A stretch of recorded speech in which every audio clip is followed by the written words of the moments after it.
Hello and welcome back to A Better World. This is your host, Mitchell J. Raven, and I'm very glad you're joining us again today. Today, we're going to have another very interesting show. We have a venerable woman in the world of global finance who has been involved in the formation of the social impact, social investment movement. She's been influential there. She's one of the pioneers in it. And it's a pleasure to have Susan Davis on with us today. And then we'll be joined by her husband, Walter Mora, biodynamic farmer. They're both living in Vilcabamba, Ecuador, and we'll be speaking about what they're doing on this farm, which has real far-reaching implications, actually, for the world at large. We'll get to that a little later. So a little bit about Susan.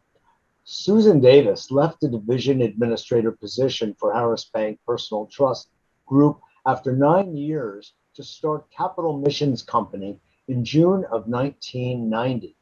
CMC created an innovation method highly effective in social investing and other riches of sustainability using principles of generosity and trust. From 1965 to 1979, Susan helped to start 5 social ventures, and one of them being the Boston's Black newspaper under publisher Melvin Miller, an urban affairs publishing firm under John Nesbitt, the country's first minority enterprise publication, the first national publication for working women, and Shore Bank Corp. Susan launched the Development Deposit Program in Shore Bank, now Urban Partnership Bank, as one of the first U.S. cause-related marketing programs. Susan's resume goes on for days. It's remarkable. One of the other main areas that she is so well known for is the KINS network, and that continues to this day all over the world, engaging people who are well-to-do, actually, who are in influential positions in the world of finance, to make a difference in the world. And it's a wonderful story. It's about how people on the ground make all the difference in moving our society ahead and shifting the global economy to be about people instead of just profit, about planet, not just profiteering. So, Susan Davis, so great to have you on A Better World. Thank you so much. I'm thrilled to be here. Thank you. I'm so glad. Now, the last time I should say that we saw each other was in your backyard in Vilcabamba, Ecuador, where a group of us went down to spend, a week and a half or so with you and Walter as your guests to meet the Kogi, to see the farm, to participate in the development of the use of the cryptocurrency seeds, and to bring social entrepreneurial spirit into the space under your guidance, tutelage, and leadership. So thank you for all of that. Thank you back. We had a ball. And we will be back. But now I would love if you would just help unfold your remarkable personal journey and story and adventure for our audience, so they see something of the development of the role of women in prominent positions in the world of finance that has been so long white male dominated. And you've made a true inroad and opened the door rather widely for women through today and the future. Well, it started when I was 20. I had some really horrible things happen to me that took me 10 years to kind of work through figuring out why I was alive and how I could proceed, what I should do with my life. And by the time I was 30, I figured out it was very clear that I was to transform finance to be operating on a strategy of generosity. This was somewhat unusual, and so I couldn't really tell people that was my mission. You say generosity. You mean not greed? I got lots of credentials in business and finance because I had a wonderful father who taught me, he was a social entrepreneur and he taught me that. So I was very successful in starting 3 or 4 different companies, et cetera. But my focus was on finance. And so I I would just find people who also realized that their life purpose was transforming finance to good also.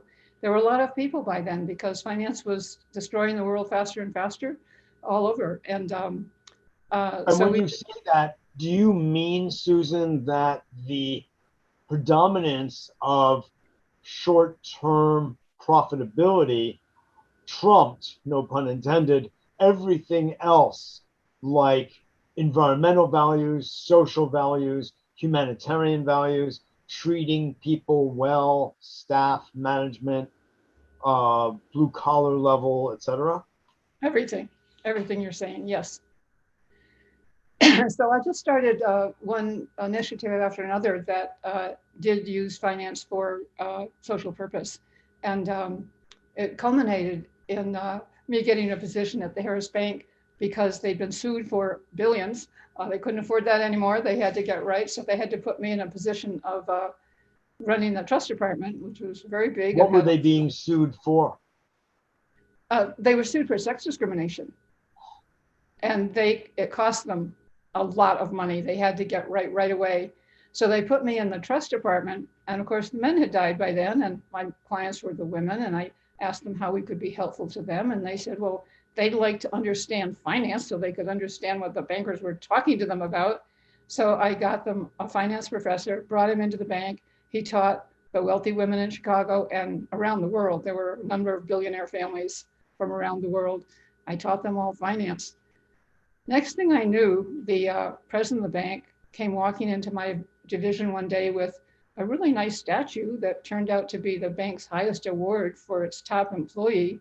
And he said he was very sorry he had to hand it to me in person instead of in front of the whole bank, but the men would have quit. The men who were running the bank would have quit if he did that. So he's giving it to me just between us. So that was the kind of experience I had at the Harris Bank. It was one of the highlights of my life. And that gave me the Talk about prejudice. that gave me the oomph to start my own company, Capital Missions Company. And there I just felt that since my goal was to transform finance, that the way to do that was to create the social investment industry. And somebody hired me to find the top socially responsible venture investors. So I did that for a year, and that started the beginning of the industry. And then a bunch of us that had just gotten to know each other over the years, we started a social venture forum. So it's been going on wonderfully forever. The social venture network, I meant. Everything's been going fine, and I've been happy all my life. And I'm now 80, and I'm really healthy, and I'm really happy, and I'm still doing my KINS networks, which are based on at it. Yep. You have help networks. from some of our good friends and colleagues, Stephen Gomes, Lauren Archer, my partner, others. Lauren Archer, my partner. Yeah, it's going very well. So we have proved in finance that the strategy of generosity works better. Now, how is it that you were able to demonstrate that? There have been a number of cases through which you have kind of demonstrated and proven the case. You've spoken to me several times about the one particularly having to do with solar energy and the way it was being propagandized, if you will, by the fossil fuel industry, and how one of your KINS groups helped to turn that understanding around. Would you share that with our audience? It's my favorite story because the energy industry had disputed the solar industry, that it was, worthless, and lots of $1 million reports, et cetera. So the solar industry was disbanded. But there was a wonderful man who had become a head of a big Chinese company. He was from Boston, but he was a friend of mine, and he knew about my KINS Innovation Networks and how they operate on the strategy of generosity. He told me about how crucial solar was, and that he was told by a spiritual leader that his mission in life was to do that, make solar happen for the world. So I told him how I do it, and he hired me to identify the 30 most important sectors of solar, and within those sectors, to find half men and half women, find the people who are most respected for the highest quality of behavior, collaboration. And so I found the 30, I brought them together on a farm that was we just had, the very first meeting they had was Friday night after a nice dinner on the farm. And they prepared all their Been on credentials. farms all your life, right? Really? But yeah. So they were all preparing their credentials because they were 30 really important people at the highest power of the beginning of solar. And so I said, now what we do in the KINS network is we think, stop for a minute and think about the time in your life that you were most guided by your intuition to do something really important. What was that time? Just tell that story. So that stopped them. They asked them that one before, and they were all, highly credentialed people in business. And so they started telling their stories, and of course they were unbelievable, unforgettable, and they bonded that night. They never left each other. They funded, they created, that weekend, they created the design for how they were going to make solar happen for the world, because I had chosen the 30 sectors of solar that were most important. And I'd chosen the person in each of them, both men and women, who had done the most, most high-powered, most highly motivated job. So they were all so in such respect of each other, they couldn't believe I gifted them with each other. And that was it. They paid their way to go to the meetings and do whatever had to come up with whatever cost. They hired a really top professionals, and they had people supporting them all the way. So how was it that you strategized to bring the new understanding, education, knowledge base of the use of solar, where you were meeting up with so much resistance from arguably the largest industry in the world, besides perhaps military, the energy industry? Yeah, it was because when I was doing my research, which took a year, I would ask around for who are the people that were most respected for their generosity and their collaboration. And that was it. And they were so thrilled to get each other that they couldn't believe it. And yeah, but you they had did it in 2 years at no cost, because they paid for their own meetings and stuff like that. And they had the clout in their own companies and with their own sector. They had the clout and they did it. And still no one has heard the story. They've never taken credit. They'd be mad if they heard me telling the story right now. And that's the way KINS operates. KINS operates on the strategy of generosity in the heart of business, which is money. And it works, and it's proven, and it can't be disputed, and it's wonderful. So more, and it's still profitable as well. The businesses remain profitable. Of course, or it has to be profitable. more profitable. More. And the evidence bears that out. That's been my life. That's been my joy. And how else can I help you? I know. Well, no, this is beautiful. I mean, so you managed to basically form a template for how to bring what I like to call high-minded, big-hearted values into the center of business, which from my point of view, it should have been there all along. I don't know where they went. I don't know if it was the number crunchers. I don't know if it was the JP Morgans of the world. I don't really know, but something happened where people stopped being human in exchange for numbers on a page, on a spreadsheet. It's a peculiar thing that should probably be in the DSM manual for psychologists and psychiatrists to understand this pathology of how paper replaced heart for many people. But you managed to locate those people for whom that was not true. You knew intuitively how to identify them from across the world and bring them together into KINS. Is such a beautiful name, of course, because it means kindred, as in kindred spirit, but it also connotes family, a kin, right? That's right. Similar to. That's So right.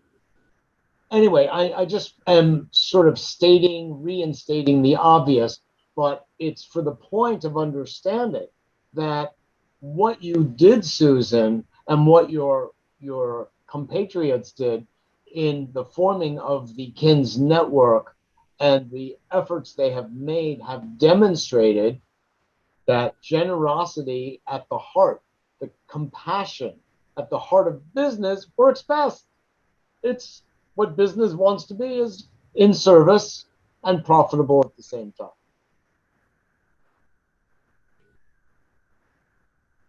Congratulations. It's been a pleasure. I've been the happiest person I know in business because, I made this decision at 30 and I've stayed on the case, and I'm the happiest person I know in business. And I'm 80 and I'm healthy and I'm still working. There's you, exactly. You are, I saw you in action right down in your own home in Vilcabamba. I know that you're also a colleague, longtime colleague of another dear friend of mine and colleague, Hazel Henderson, Oh, who yes. two of you are, heroes in my mind, who were forging the path. I mean, Hazel began in the late 50s, Well, we've had more fun, Hazel and I. We've had more fun. you know, and but you're female warriors, spiritual and economic warriors who are cut out a path in your counseling and coaching and consulting to some giants in the world, and here you are at 80, and Hazel is a little bit your senior, and she also continues with ethical markets similarly. Yeah. It's Yep. it's just beautiful. And now also, um, another colleague of yours that's part of our group is Terry Molnar, who you were working Oh, Terry's shoulder to wonderful. shoulder with Wonderful man. Hmm. way back as well in the Yeah. formation of this. Speak a little bit, if you would, about the Social Venture Network and about social impact at large. Social Venture Network. Oh, my dream network. It was funny because when I went to the first meeting, they decided they would start a group of the people that were there. They were all very carefully chosen people. And so they started a group. It was all men, and there were quite a few women there. And the women said, "Excuse me, not one of us will join this group unless you have women on the board." And I said, as the head of it was a friend of mine, he said, "Susan, will you be the woman?" And I said, "Okay." Hi, I'll be the token woman.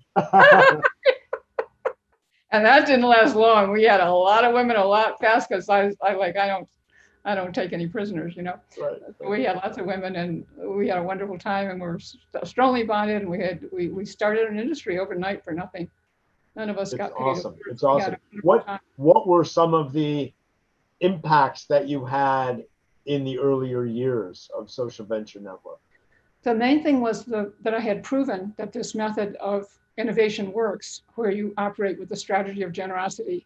I'd already had I've done more than 40 successful networks on large scale challenges now.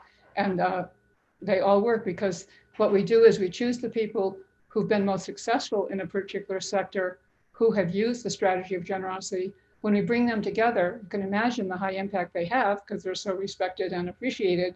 And so every network has worked. And so I haven't had the time and money to promote the methodology of KINS, but I think now that consciousness on Earth has risen as high as it has, now people are ready to receive it, and they're joining fast and furiously. KINS is just spreading now in lots of different ways. Mainly, the way we're using it is we started a new sector called kinshipearth.org, kinshipearth.org. It's run by Lauren Archer. She's the executive director. She's a phenomenon. You'll hear lots about her because she's gathering, what she's doing is going back to all the old networks, the members, and inviting them to meet each other. We're giving You them could the say, gift. Susan, that she's rekindling the KINS network. Like this is a whole new, it's a gift to everybody on earth who's trying to restore earth. It's a gift. And so, but we're starting with the people that already were in these KINS networks, and they were already working with the strategy of generosity, and they already knew that it worked. And we're starting with that. Lauren's a phenomenon. I've never met such an incredible woman. She's carrying it on from here. And another female warrior. So there's Unbelievable. thousands of members, and we're introducing them to each other in networks, and it's just a wonderful life, wonderful life. No, it's beautiful. And I know I attended a kinship earth gathering that we had, meeting that we had in Vilcabamba and at the Mother Earth Hotel. And I saw the wheel spinning in generating the next steps of the organization. And it's very exciting and it's very needed. And I mean, I've long said that it's been business that has brought us to the brink of disaster. And it will be business, consciousness, and conscience in business that will bring us back. That's right. Yeah. No truer words were ever spoken. You are kind. No, it's just true. It's, you know, there's something very powerful about the profit motive. You know, it's so funny. I never put it this way, but it's sort of like a delicious chocolate cake, and you can only eat so much before you get sick. You know, I just wish more people eating profit would get sicker sooner. That may sound funny. I don't wish people to be sick at all. I just want them to recognize boundaries where they belong. And I see it as a function in part of the brain. And what part of the brain is driving us? Is it the reptilian fear and, you know, flight and flee, or is it the cerebral cortex and the prefrontal cortex and the heart, where, and that's where so much of the good work you've done having to do with generosity, which is a heart brain kind of virtue and behavior, and bringing that forward is what creates an economy we can all feel good about. That's right. You're a great spokesperson. I hang out with people like you. What can I say? You know? And we have a good time, right? Yeah, the thing about exactly. the social investment industry is it's people who know how to have fun while they're changing Earth. Absolutely, absolutely. And it's, I mean, I've written articles on the idea of moderate profit. It's not, and this, you know, it could lead to confusion. It's not that profit is bad. That's a ridiculous comment, but moderated so that heads aren't rolling, people aren't making a killing from which people die. You know, they're actually making profit. Everything is reasonable. Everything is balanced. The way the native peoples have always taught us, balance and moderation win the day, you know, in most cases. So, Susan, it's just a delight to have you on A Better World. We'll have your husband join us shortly to talk about the modern day in Vilcabamba and what the two of you are up to, which is fantastic. Rubbing our heads in your glee.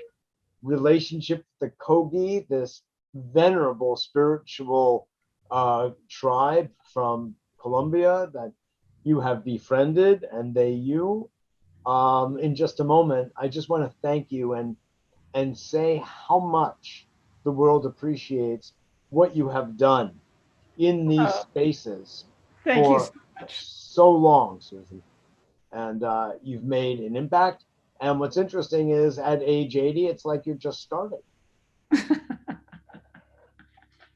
I have to tell you one thing about the Kogi that's crucial. We didn't know it till we met them. It's the only tribe in the world that's never been conquered by foreigners. As a result, they have still been using their language from their traditions from, you know, ancient times of using intuition and connection with the spirit world. They operate the whole tribe on the basis of the spirit world messages to them. And that's why this miracle of the Kogi deciding to work with us is having tremendous results. Thank you for bringing that to bear. It's so important, including the reality that they escaped the conquistadors. And so, in a sense, in the world of social impact and conscious investment, so too we are escaping the sharks or converting and transforming them into the great people they really can be. That's right. Susan Davis, thank you so much for being a guest today, and we'll have you back on very shortly with your husband. Great. This is Mitchell J. Rabin for a Better World. I hope you enjoyed that as much as I did, and really allow the resonance of what Susan's work has been over the course of decades in making a difference and a social impact, economic impact, and spiritual impact in our world and in our lives. Again, thanks so much for joining. This is Mitchell J. Rabin, and I look forward to seeing you all next week.